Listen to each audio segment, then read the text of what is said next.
What I eat in a day. Early morning చాయ్ పడాల్సిందే అనమాట. లేవ్వగానే మనకి మంచి హ్యాబిట్స్ కదా ఇవన్నీ. ఫస్ట్ అయితే చాయ్తో స్టార్ట్ చేసేస్తాం. చాయ్ అవ్వగానే ఇంకేముంది, మన బొజ్జులోకి టిఫిన్ పడాల్సిందే కదా. సో దానికోసం సింపుల్గా దోశ ప్రిపేర్ చేసుకుందాం.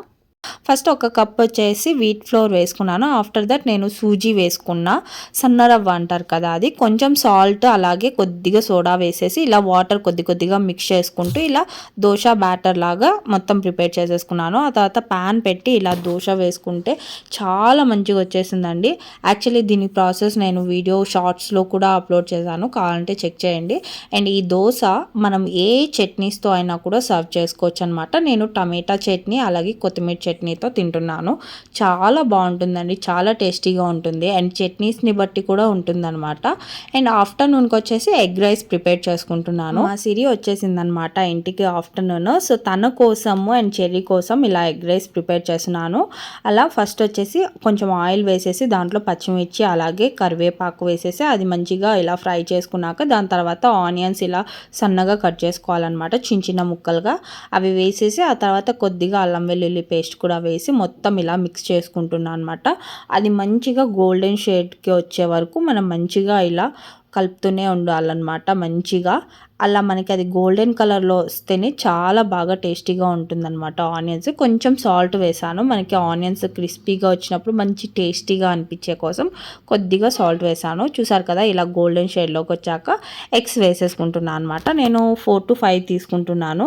మీకు కావాలనుకుంటే మీరు ఎన్నైనా తీసుకోవచ్చు. నేను వచ్చేసి 5 తీసుకున్నాను అనమాట. మా చెర్రీకి ఎగ్స్ ఎక్కువ పడాలన్నమాట. సో అందుకనేసి నేను 5 తీసుకున్నాను.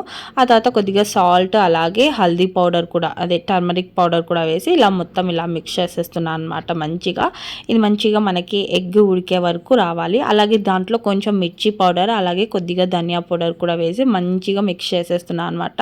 అండ్ ఇదంతా మనకి మంచిగా గోల్డెన్ కలర్లో వచ్చే వరకు మిక్స్ చేసుకోవాలి. ఎగ్ త్వరగానే మనకి ఫ్రై అయిపోతుంది అనమాట, ఎక్కువ టైం అయితే తీసుకోదు.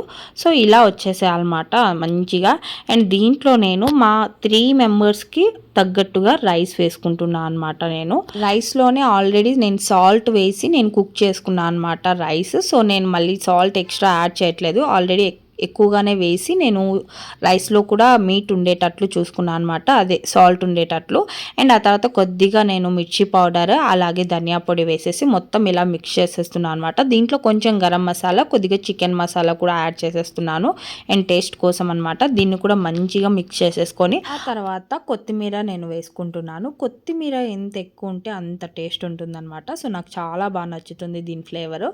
సో ఇది వేసేసి లాస్ట్లో ఇలా మొత్తం మనం మిక్స్ చేసేసుకొని అండ్ ఒక బౌల్లోకి సర్వ్ చేసుకొని తినేసేది అనమాట. ఆఫ్టర్నూన్ వచ్చేసి లంచ్కి ఇలా ఎగ్ రైస్ ప్రిపేర్ చేసేసుకున్నాను. అండ్ ఇలా మనము ఆనియన్స్తో తింటే మాత్రం చాలా చాలా టేస్టీగా ఉంటుందండి, చాలా బాగుంటుంది. ఒకసారి ట్రై చేయండి ఎగ్ రైస్లోకి విత్ ఆనియన్తో. అండ్ నైట్కి వచ్చేసి చికెన్ బర్గర్ వింగ్స్ తింటున్నాం అనమాట. యాక్చువల్లీ చెర్రీ వచ్చేసి మాకు KFCకి పిలిచికెళ్ళాడు అండ్ సిరి చాలా డేస్కి వచ్చింది కదా, సో రెస్టారెంట్కి వెళ్దాం అనుకొని ఇలా వచ్చేసాము. నాకు సిరి కోసం ఒక్కొక్క బర్గర్ ఆర్డర్ చేసేసుకున్నాం అండ్ వింగ్స్ వచ్చేసి చెర్రీ కోసము.